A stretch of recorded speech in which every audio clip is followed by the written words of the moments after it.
Hey, Shalom, Akim, Shalom, Shalom, giving all honor, all praises, and glory to Yahweh, Ba'ashem, Yahushai, Ba'ashem, Akakwadash.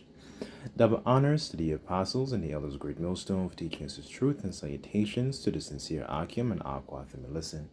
May the blessing of election be upon your house. My name is Raquai, back in here with another quick and Lord's will as always, an edifying lesson. And for today's lesson, I just going to be a bit of an exhortation and something I've been thinking about how some of our family members are used by the Lord essentially as a necessary evil in order to chastise us and actually make us more refined, to make us more pure, to actually be a test of integrity. Because the easy thing to do sometimes, being in the flesh and the way the world, they actually take things on because they're more in a more of a natural man state of mind, is to basically take the reproach of Job's wife, right? Job's wife, what did she say? She said, curse the Most High and die, right? When chastising falls upon you, right? But not that's not a very healthy and a good approach to take. But I just wanted to go through, this a couple of accounts here and there, and I sincerely pray and hope this lesson may be edifying, right? Because you go through these things, and sometimes, and then what really inspired this lesson was a conversation I was having with a brother, and then actually examining a lot of our situations. You might have certain siblings that they don't receive this the scorning or that that strict punishment from parents. But then you realize when you look at these things from a spiritual lens, you realize it's really just them being used to chastise you, right? It's essentially a necessary evil, right? So I kind of just want to mess around with this idea, and Lord's will, this lesson is comforting and edifying, right? I guess I'll start here.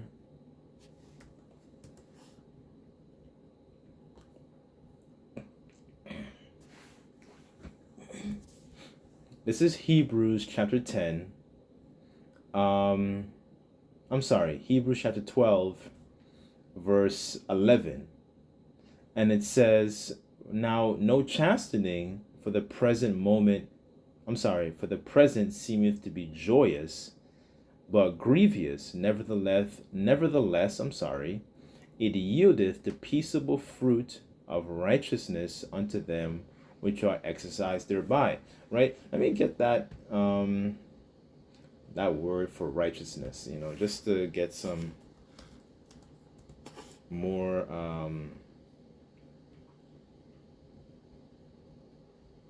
understanding there. Let's bear with me on this. Let me look for that.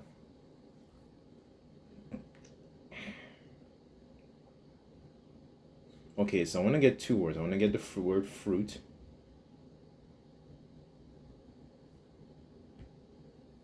Right, so the Greek word here for fruit is karpos, right? And it says work, act, or deed, right? So it essentially, like when Yahushua talked about a tree is known by its fruit, and a good tree cannot bring forth evil fruit, and an evil tree cannot bring forth good fruit. It's the same context that it's referring to here, right? It's not that chastening is going to bring forth essentially a good work or a good deed, right? Because it helps to actually make us and improve us, right? And there's a lot of it, at times it really doesn't feel it feels very uncomfortable, because with these particular people in your environment, they may be pleased to dwell with you in some sort of way.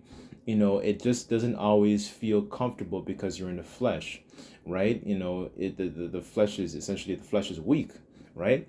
And it is, but it also is a test of character, because it's you have essentially an emotional um what's it called, an emotional attachment to these particular people, right? They might be pleased to dwell with you, but they can serve as essentially sometimes as a necessary evil, for you. I'm talking about brothers that might live with, whether it might be family members, or you might live with, or you share a space with siblings, you know and they realize that you conduct yourself differently, right? So a lot of times, their spirit is it irritates your spirit, I should say, irritates their demons, irritates them, what I'm saying? So so these are things that can happen, right? So let me go. I wanted to read this actually, so just bear with me. Okay.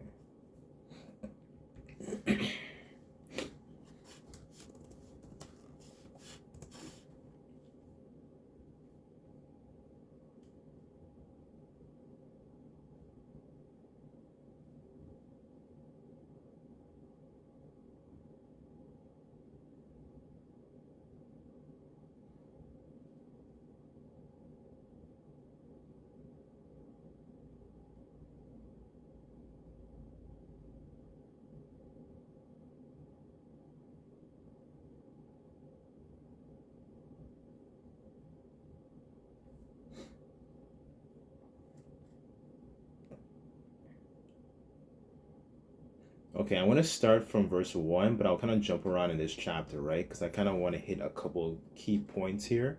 So, this is Genesis chapter 37. This is verse 1, and it says, "And Jacob dwelt in the land wherein his father was a stranger, in the land of Canaan." And it says, "And these are the generations of Jacob. Joseph, being 17 years old, was feeding the flock with his brethren, and the lad with the sons of Bilhah, and the sons of Zilpah, his father's wives." Right, it's going into the generations, and Jacob's family and his different wives. Right, so here it says, Joseph brought unto his father their evil report. Now Israel loved Joseph more than all his children, because he was the son of his old age, and made him a coat of many colors. Right. So remember, Jacob, this is that point. Jacob is he's established. He has his different wives, he has different sons. Remember, Joseph is not the firstborn, right? Reuben is actually the firstborn, right? So just keep that in mind, as well as we read this. And it says, Joseph dreamed a dream, and he told his brethren, and they hated him the more. Right, so this is there's essentially some friction between him and his brothers, right? So I want to jump down actually, to verse.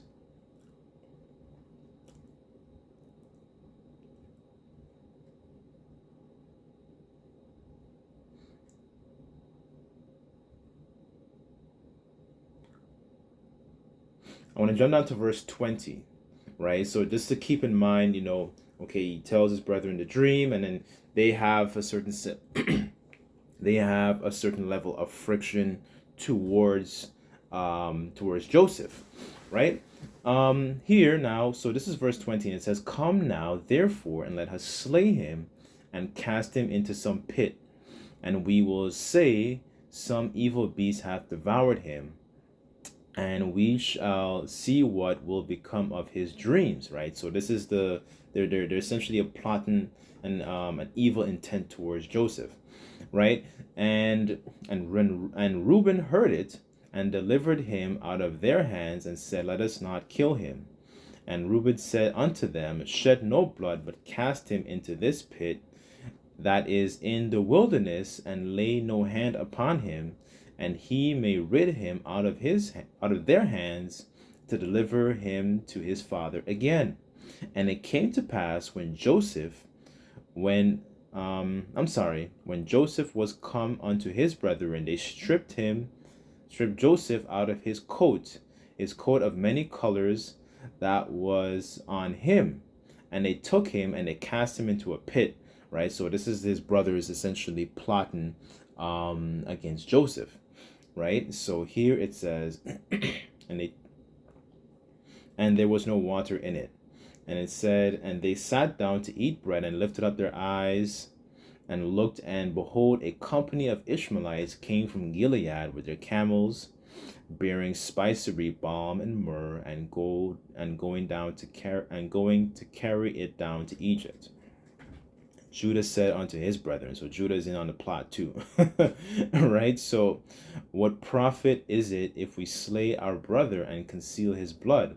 Come, let us sell him to the Ishmaelites, and let not our hand be upon him, for he is our brother and our flesh. And his brethren were content. So essentially now Joseph gets sold, by these different Ishmaelites, and he ends up, going down into Egypt, right? So essentially, he was close, being in close proximity with his brothers, and now he's being separated from his brothers, right? They have essentially an evil eye, towards him. And I'm reading all this, to show you that dynamic here, because you might, for brothers that might actually have, siblings, you realize that they don't get chastised the way, you receive that chastising, that divine chastising, right? They might, when they suffer, excuse me, when they suffer as essentially as evildoers, right? And the suffering that they go through is never to actually improve them, but it's actually to break them, right? So let me get, because a lot more actually happens, to Joseph here. I just thought I would just use this as an example. Let me go to First Peter's, since I mentioned that.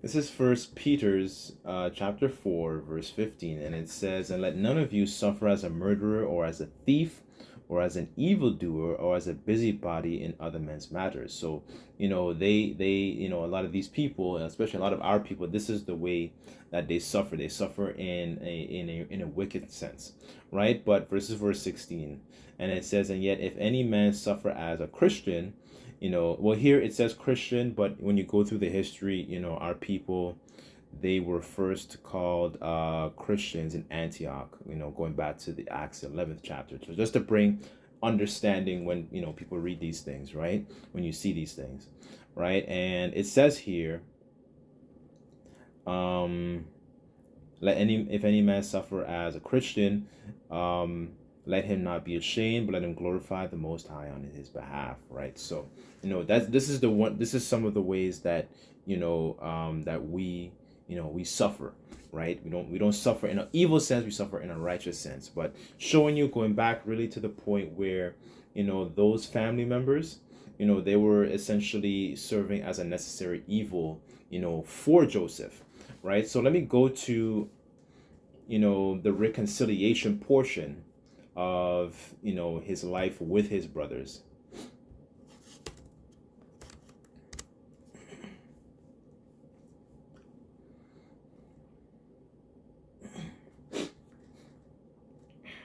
Because a lot had happened, to Joseph specifically, right? I just thought I would pick him as an example just to illustrate a point here. There's other examples that, other people that have actually had to deal with these certain necessary evils concerning family.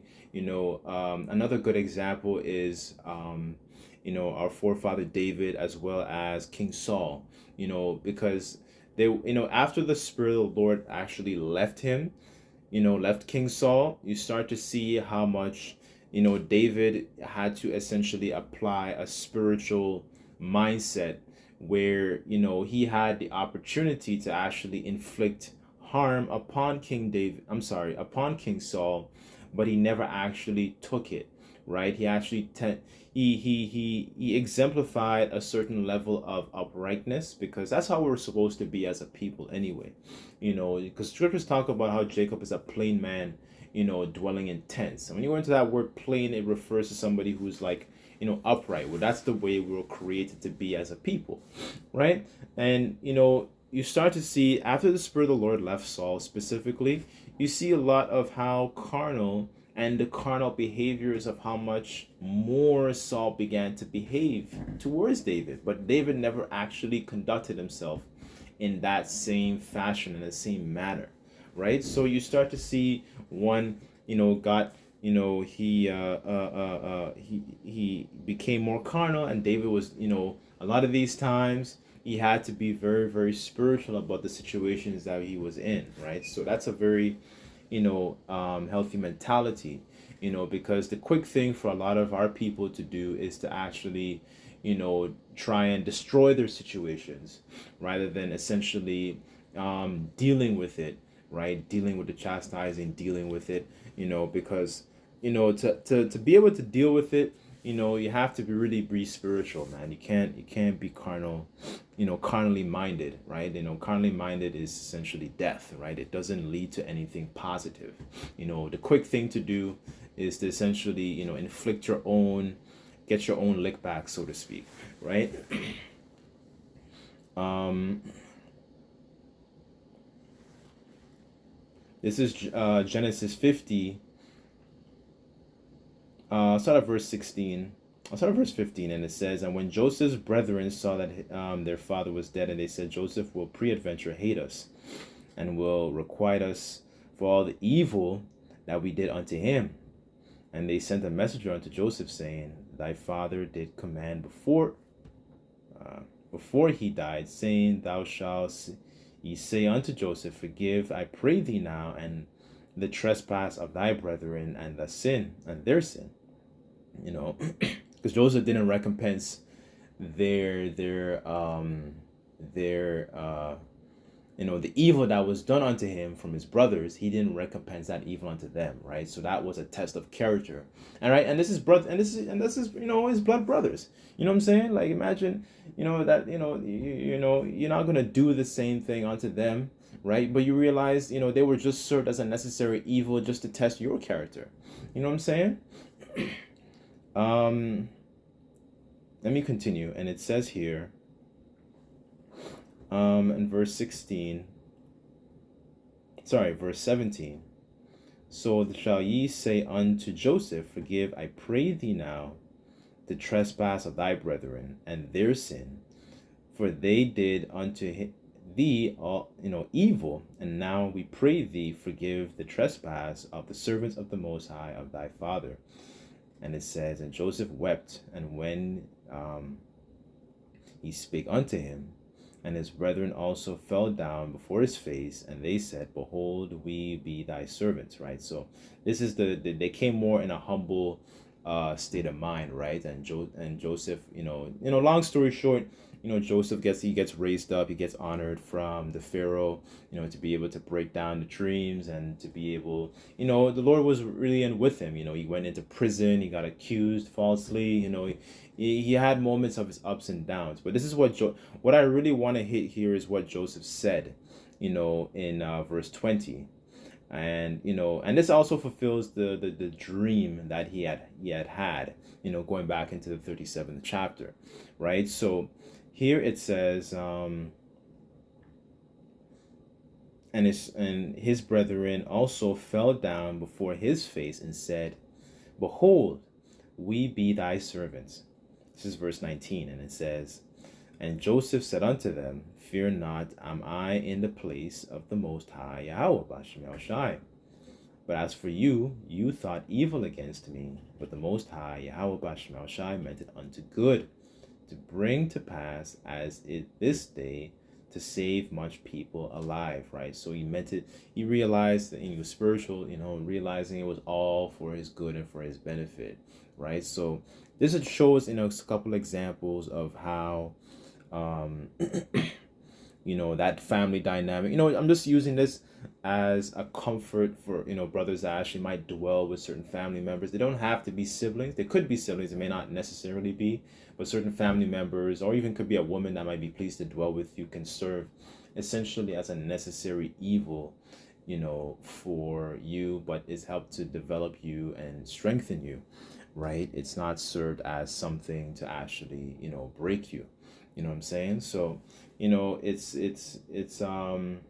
it can be very uncomfortable. I'm going to be honest, because you have in the flesh, you have very you have emotional attachments to these people. And if it was somebody, with whether it might be in the workplace or whatever, it wouldn't be much essentially of a challenge, because then you have to sort through your emotions and actually remain in a certain type of, integrity mindset, and remain that way, with this particular person, as opposed to somebody, as opposed to just a regular person, right? Let me get this here. It's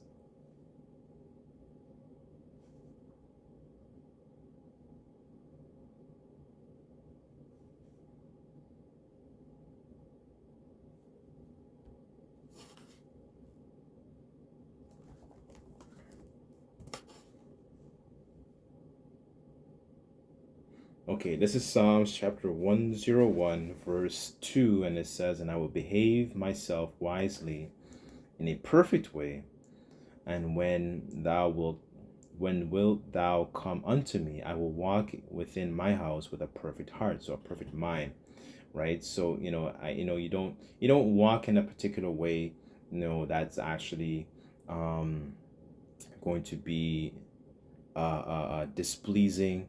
You don't walk in a particular way that you're going to be essentially like a lion in your house, because that's a mistake. Even myself, I have made, right? But you're going to walk in essentially in an upright, sort of fashion, right? That's why the scriptures also talk. It always goes back into inquiring the ways of your forefathers to know how they conducted themselves in these situations, because a lot of times, what a lot of our people don't understand is that a lot of their situations that they actually go through themselves are actually within the accounts of their forefathers. And that's why knowing your history is super duper important, because it gives you understanding, gives you templates of how to actually move and maneuver, right? And this is really power. And our people don't seem to understand the benefits of actually knowing their own history, right? They don't seem to understand the as the scriptures say, she prevented them that desire her, to desire wisdom, to desire to know more about these things, and to get and to even have the spiritual insight of what, to extract from these different, stories and accounts, and pull from it and apply it to your different situations. You know what I'm saying? So, a lot of people don't, cherish that. They don't cherish the value of what the Lord has done for them, via, his servants, the prophets, right? So, they're going to be destitute, in times to come, right? So, like, um, I guess that's pretty much it. I could have gone into, I could have chosen a couple other, examples, but, I just thought this one was very fitting, right? But, just to show that, family members can serve as a necessary, evil, right? Something that is like a thorn that Paul talks about, and they can feel like a thorn, right? And then it irritates you, but you continue, to essentially to maintain a certain level of uprightness, right? So, Lord's will, this lesson, was edifying. Just like to give all praises, glory, and honor to Yahweh Bashim El Shai. Until next time, I say Shalom.